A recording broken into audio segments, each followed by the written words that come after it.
J'ai vu Tyler Rake sur Netflix, pas plus tard que hier soir, et je voulais vous en parler. Alors pourquoi j'ai regardé ce film? Parce que nous sommes confinés, et parce que il n'y a pas de cinéma, et on risque d'avoir aucun blockbuster cet été. Ça va être le premier été depuis 40 ans qu'il n'y a pas de blockbuster au cinéma. Ça va être une catastrophe pour nos cerveaux, et donc du coup on a besoin de petits plaisirs coupables et de films d'action un peu bourrins. Et j'ai regardé Tyler Rake en sachant à peu près ce que j'allais regarder. J'avais pas vu de bande-annonce, j'avais simplement vu que c'était un no-brainer, un film d'action pur jus. Dont le scénario devait à peu près s'écrire sur l'équivalent d'un timbre-poste, voire deux. Mais ça m'allait très bien pour un vendredi soir plutôt que Koh-Lanta. Je me suis dit on va regarder Tyler Rake. Et j'ai pas été déçu parce que c'est assez jouissif par moment, et on va en parler. Alors quel est le lien avec notre univers de comics dont on parle tous les jours? Le lien, il est simple, c'est que le film est écrit par Joe Russo, réalisateur de Captain America et de Avengers quand même, produit par les frères Russo, donc Joe et Anthony, et la star du film c'est Thor, c'est évidemment Chris Hemsworth qui cumule aujourd'hui des rôles un peu partout. Il est devenu une star grâce à Thor, hein. Il a été Thor 7 fois dans les différents films. Et aujourd'hui, il est une méga star à Hollywood, et donc quand Netflix a envie de s'acheter une légitimité au cinéma, et bien notamment sur le film d'action, on fait appel au gros bras actuel d'Hollywood.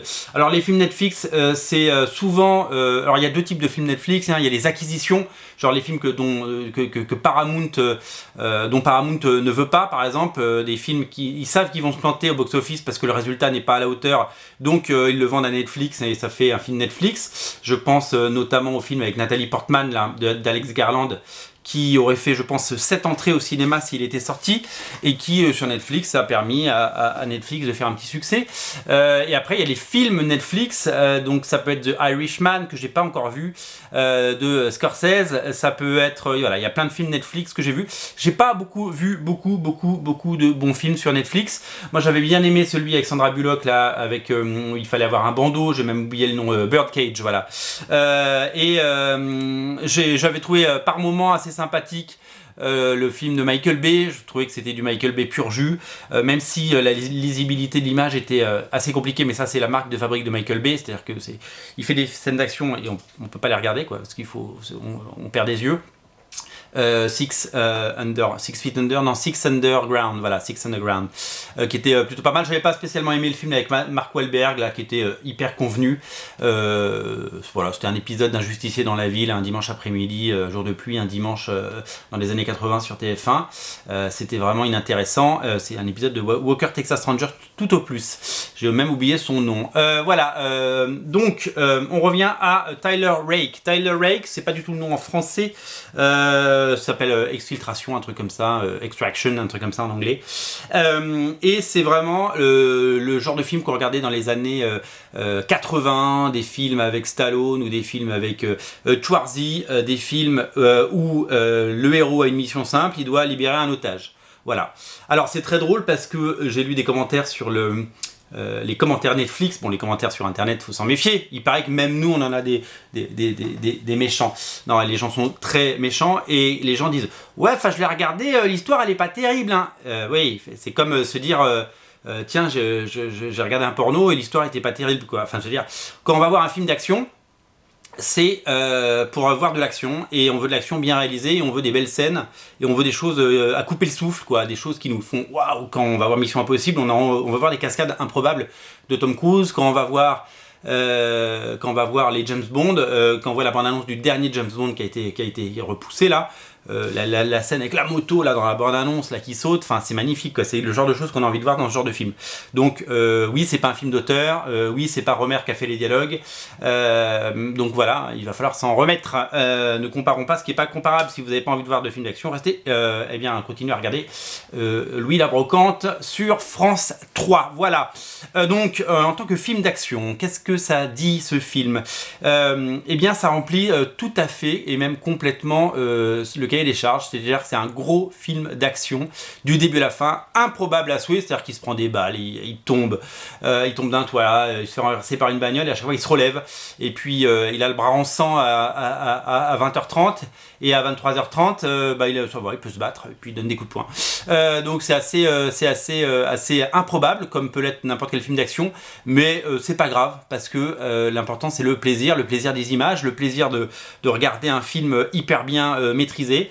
Et en fait c'est marrant parce que je le regardais un peu comme n'importe quel film d'action pendant on va dire la première demi-heure, et puis je suis tombé sur cette scène incroyable qui est un plan séquence, un faux plan séquence bien entendu, tourné magnifiquement, de la course-poursuite en voiture qui se termine en course-poursuite à pied dans un immeuble au Bangladesh, là dans la ville, avec l'armée, la police qui a ses trousses, et puis avec aussi quelqu'un d'autre qui veut récupérer l'enfant. Cette scène est... c'est simple, je suis revenu en arrière à des moments... j'ai commencé à la regarder, et là j'ai fait attends. Je suis revenu en arrière, et j'ai fait attends, on se concentre. Elle est dingue, la caméra suit la voiture, la caméra rentre dans la voiture, ça ressort, ça rentre, c'est génial, c'est maîtrisé de bout en bout. Pendant des années, on parlait de plan séquence, on parlait de Brian De Palma, on parlait de choses comme ça. Celui-là, il est dingue, ce plan séquence, il est complètement dingue, ça dure super longtemps en plus. Alors évidemment qu'on voit les petits cuts, là, quand la caméra elle bouge un peu, on sait très bien qu'il y a eu un cut, et que c'est pas un seul plan séquence, ce n'est pas possible de faire ce genre de scène en une fois, ou alors le mec c'est le meilleur réalisateur du monde.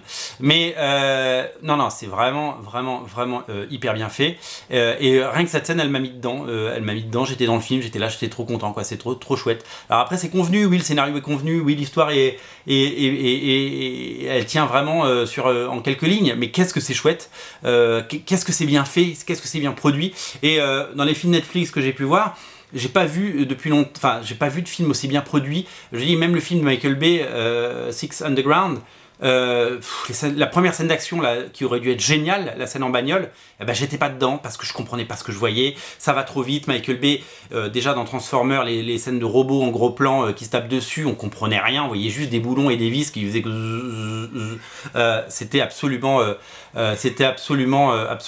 irregardable à mon avis. Enfin voilà, un très bon moment devant Tyler Rake, une bonne surprise, un bon film du vendredi soir et un bon film à regarder pendant le confinement, un film que je vous invite à regarder si c'est pas déjà fait. Et voilà, un bon choix pour Netflix, et une bonne production, et qui est efficace et qui remplit le cahier des charges de ce qu'on lui demande. Voilà, et bien je vous recommande ce film si c'est pas déjà fait. En tout cas moi j'ai pris beaucoup de plaisir. Salut!